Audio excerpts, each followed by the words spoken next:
ખેડૂતોના માથે ફરી એક વખત માવઠાની ઘાત છે। ડિસેમ્બરમાં હવામાનમાં પલટો આવી શકે છે।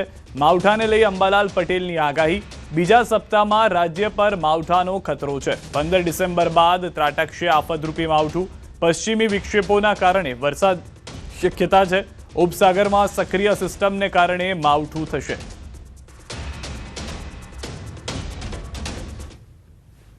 ડિસેમ્બર પછી આવવાની શક્યતા રહેશે અને ત્યાર પછી એક મજબૂત પછી વિક્ષોભ આવતા જશે।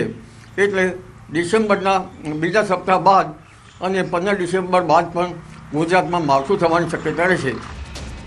તો વાવાઝોડાને લઈને અંબાલાલ પટેલનું અનુમાન। એક સાથે બે સિસ્ટમ સક્રિય થતા વાવાઝોડાનો ખતરો। સિસ્ટમ ડીપ ડિપ્રેશન બનવાની શક્યતા। ઉપસાગરમાં ભારે ચક્રવાત થવાનું અનુમાન। વાવાઝોડાની ગુજરાતમાં થઈ શકે અસર। વાદળછાયું વાતાવરણ રહેવાની પણ શક્યતા। સાગરની સિસ્ટમ અરબ સાગરની બંને સિસ્ટમો સક્રિય હોતા આ વાવાઝોડું લગભગ દક્ષિણ પૂર્વ તટો પર ટકરાય અને મજબૂત બને તો ગુજરાતમાં તેની અસર થઈ શકે।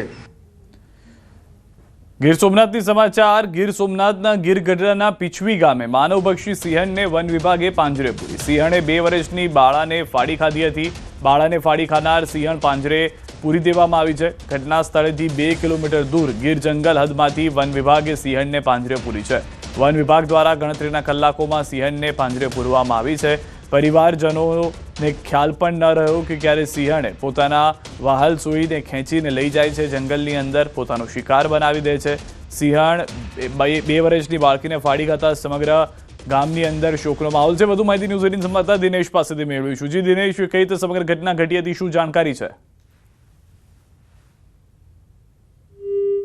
ગીરગઢડાના પીછવી ગામની છે ને પીછવી ગામે વહેલી સવારે એટલે કે 10 વાગ્યાના આસપાસ જે બાળા છે તેમના માતા વાસણ સાફ કરી રહ્યા હતા અને તે દરમિયાન જ અચાનક સિંહણ છે તેને બાળા ઉપર હુમલો કરીને તેમને 1-2 કિલોમીટર દૂર સુધી જંગલમાં ઢસડીને લઈ ગઈ હતી અને ત્યારબાદ કલાકો બાદ જે કહી શકાય કે વન વિભાગના બાળા છે તેમનો મૃતદેહ છે તે હાથમાં આવ્યો હતો અને ત્યારબાદ બાળાને પીએમ અર્થે ખસેડાઈ હતી અને ત્યારબાદ તેમના પરિવારને આપવામાં આવી હતી। જોકે જે પ્રમાણે સિંહણે હુમલો કર્યો હતો અને ત્યારબાદ સ્થાનિકોમાં ક્યાંક ને ક્યાંક રોષ હતો, પરિવાર ચિંતિત હતો અને તેમને કારણે વન વિભાગ છે તે એક્શનમાં આવ્યું હતું અને ગણતરીના સમયમાં જ એટલે કે કલાકોમાં જ સિંહણ છે તેમને ઘટના સ્થળથી 2 કિલોમીટર દૂર જંગલમાંથી છે તે પાંજરે પૂરવામાં આવી છે।